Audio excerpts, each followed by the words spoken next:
Assalamualaikum warahmatullahi wabarakatuh.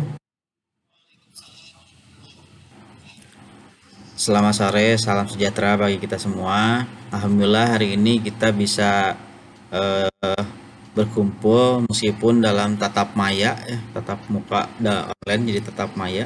Ada yang namanya maya di sini? Nggak ada ya. Berarti semuanya. Nah, ini Bapak sambil share semua layar di laptop Bapak ini biar kita ketahuan semua. Yang pakai HP diusahakan tampilannya landscape ya, miring. Diusahakan. Terus suaranya tolong di mute. Nah, itu ada yang bersuara. Oke. Eh Pertama Bapak pengen membuka Classroom dulu, menjelaskan tentang Classroom ya. Kalian sudah pasti ini. Terus nanti di Classroom-nya itu ada absensi. Ya, yaitu diklik tugas kelas.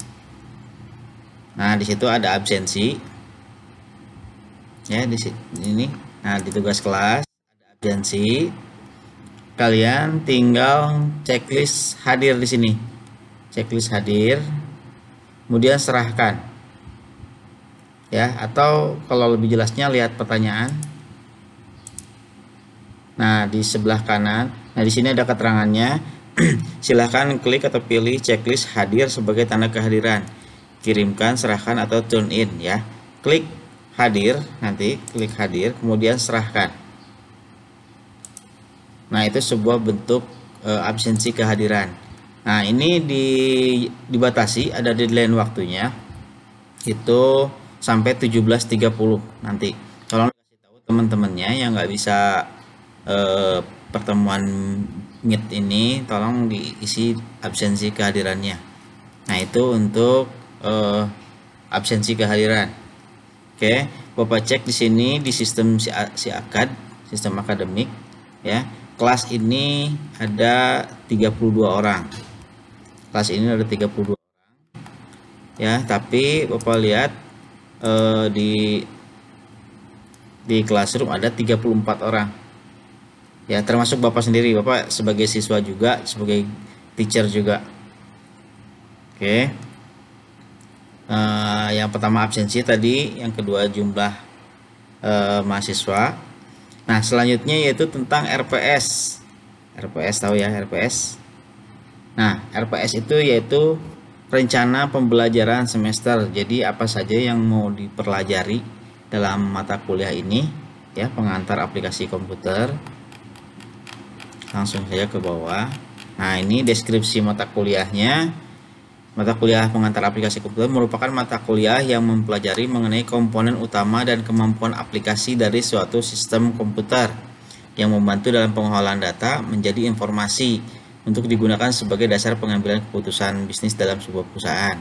Kemudian capaian pembelajaran program studinya, mahasiswa mampu mengembangkan dan menggunakan program aplikasi komputer. Ya, mahasiswa mampu menggunakan program aplikasi komputer untuk digunakan dalam pengolahan data menjadi informasi ya. Jadi fungsinya komputer itu adalah mengolah data yang hasilnya jadi informasi. Bentar, masih ada yang join nih, kasihan.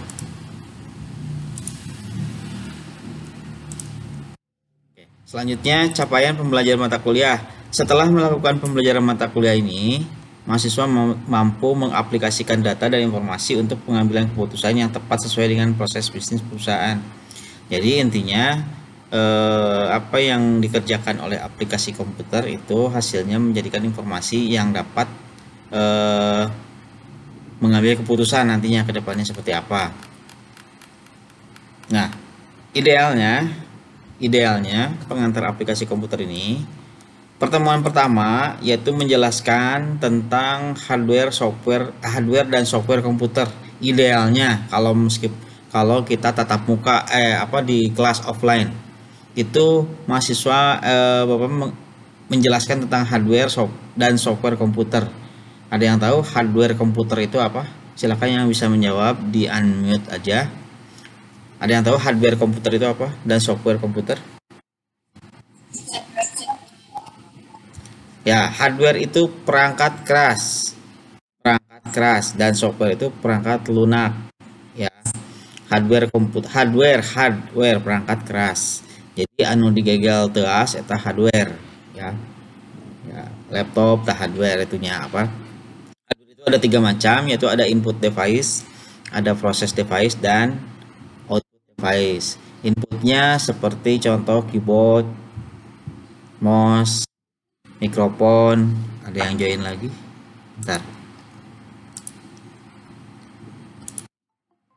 Bentar ya. Ini sambil ini. Oke. Input device itu ada mikrofon, keyboard, mouse, webcam, dan lain-lain. Kemudian ada software. Software itu perangkat lunak. Jadi yang memproses dalam aplikasi komputer. Software itu terdiri dari yang pertama operating system, OS ya, kayak Windows, iOS, dan lain-lain. Kemudian ada aplikasi yaitu Office, PowerPoint yang gitu ya, Word, Excel, dan selanjutnya. Nah, di pertemuan kedua, idealnya seharusnya pertemuan kedua itu menjelaskan tentang brainware. Ada yang tahu brainware? Ada yang tahu brainware? Brainware itu otaknya yang menjalankan komputernya, ya, usernya, operatornya. Ya. Nah, misalkan operator komputer itu misalkan hanya bisa mengetik, mengolah Excel, dan lain sebagainya. Ada programmer, desainer.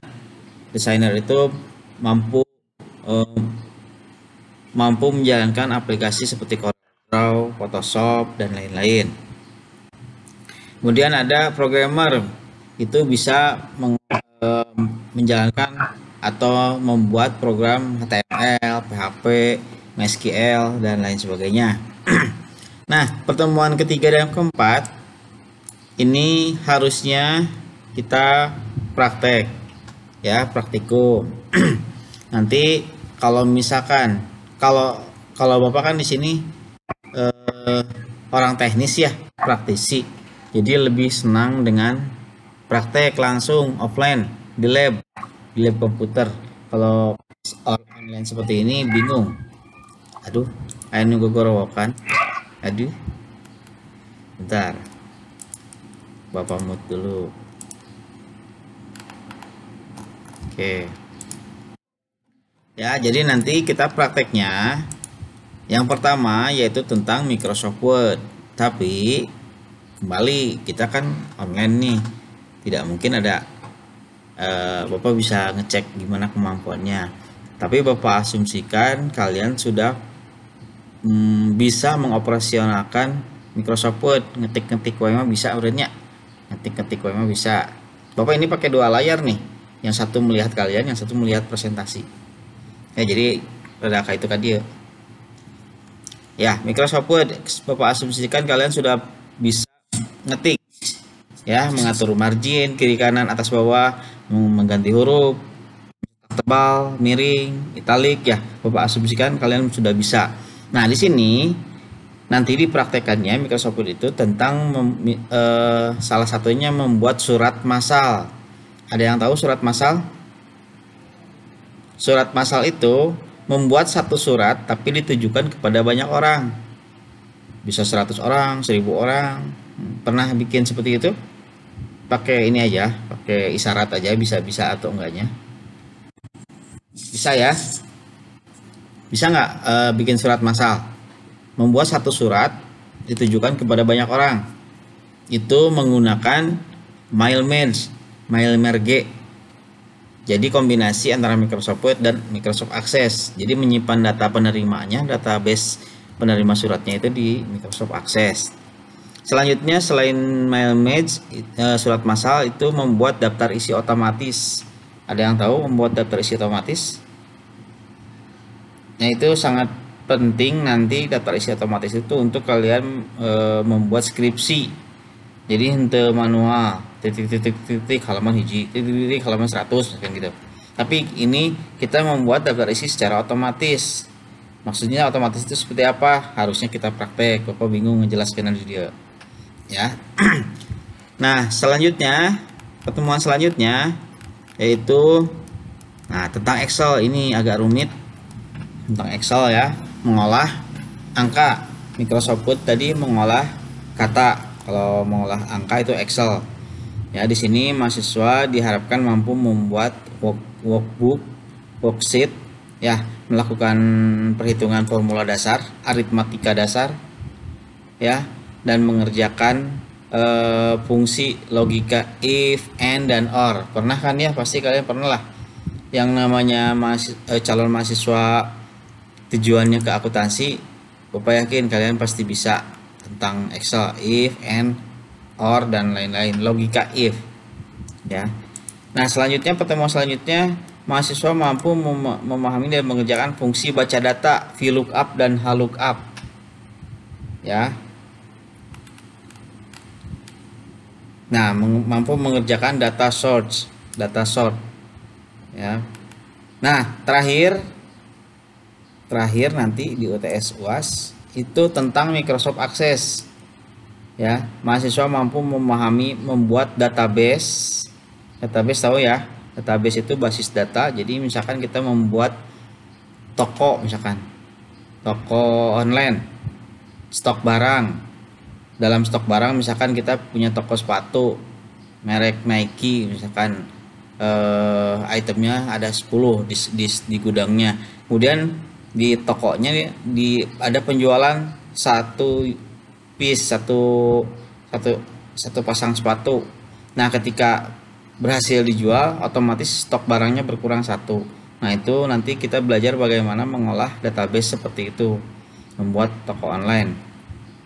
Kemudian ada primary key-nya, row, column, field, record, dan lain-lain. Nah, selanjutnya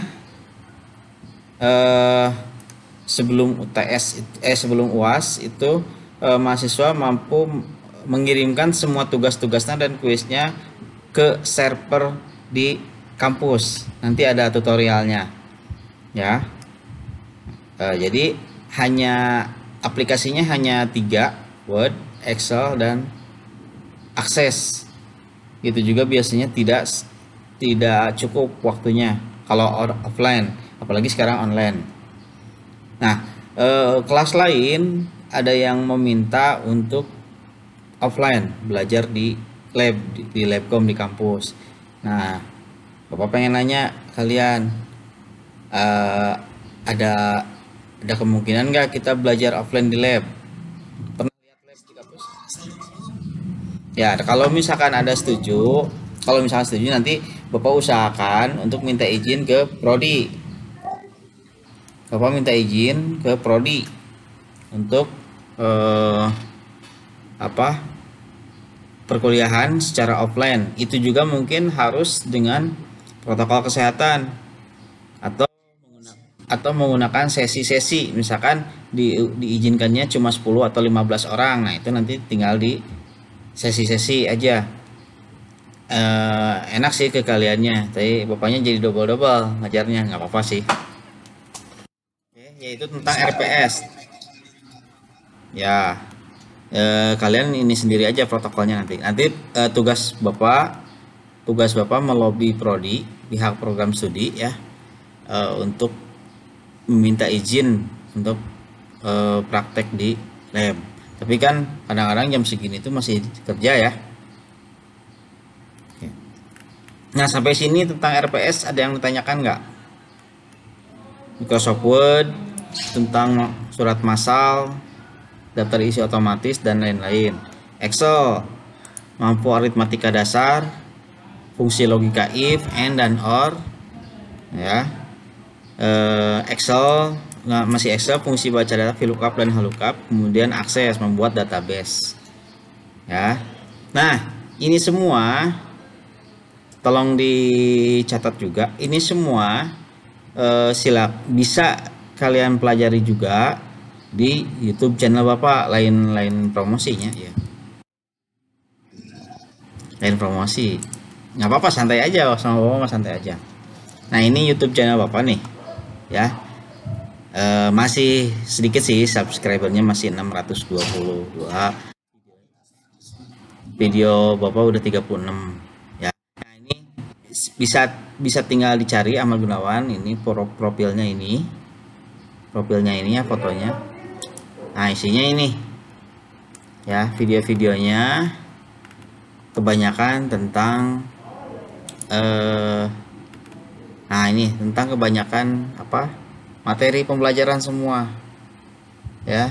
Jadi selain di Classroom dan di mana tadi ini Meet ya, tatap muka, kalian juga bisa di YouTube Bapak nih, semua udah di ini udah dibikin sedemikian rupa. Terus yang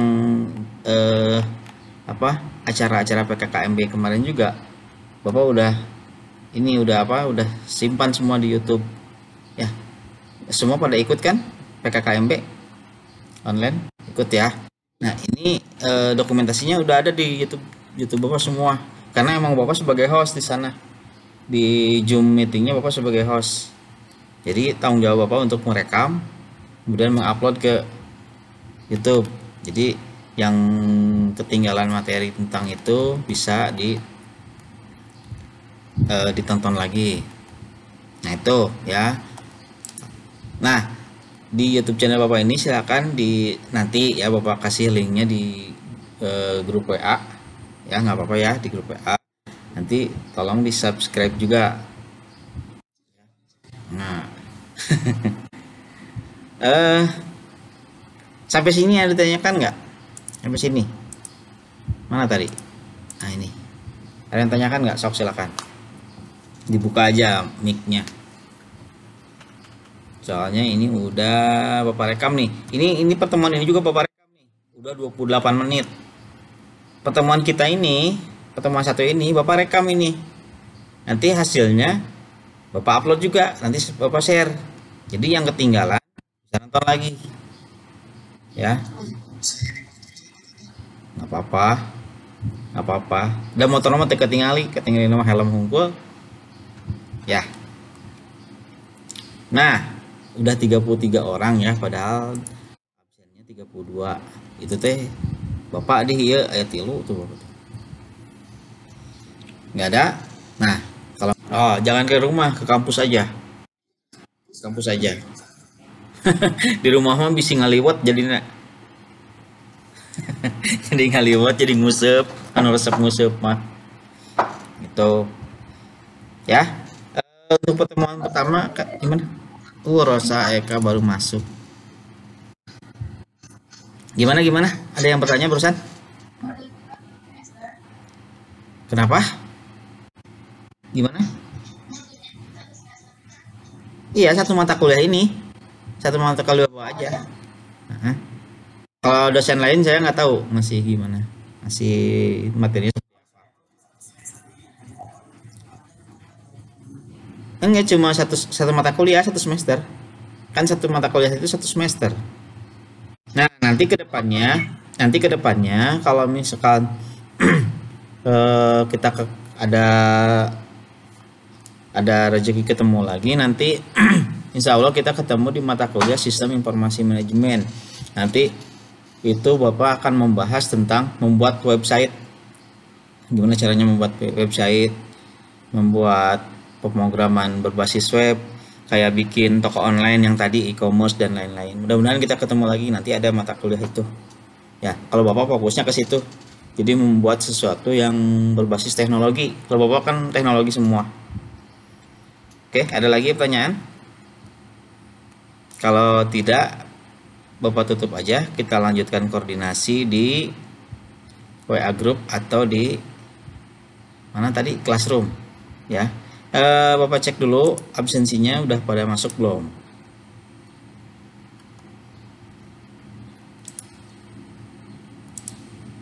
Bentar.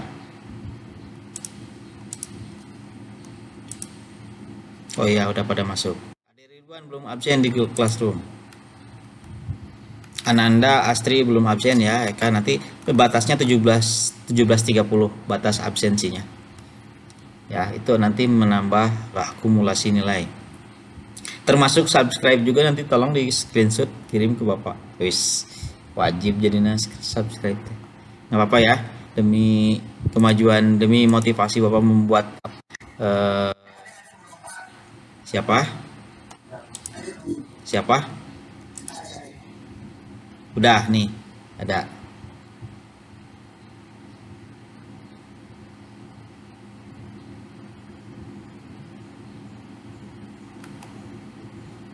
Ananda belum. Ya udah nggak apa-apa, masih panjang waktunya ya. Masih panjang waktunya. Oke, karena keterbatasan waktu untuk Zoom, bukan Zoom, Google Meet, ya. Eh,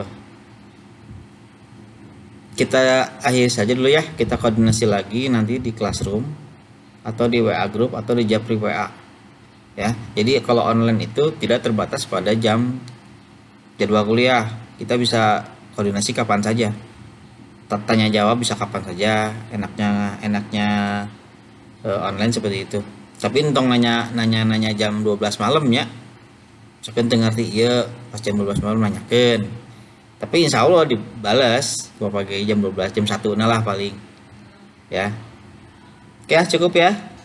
Cukup ya, kita koordinasi nanti secara japri. Terima kasih atas perhatiannya. Wabillahi taufiq wal hidayah. Wassalamualaikum warahmatullahi wabarakatuh. Sama-sama, makasih. Nanti Bapak share ini videonya.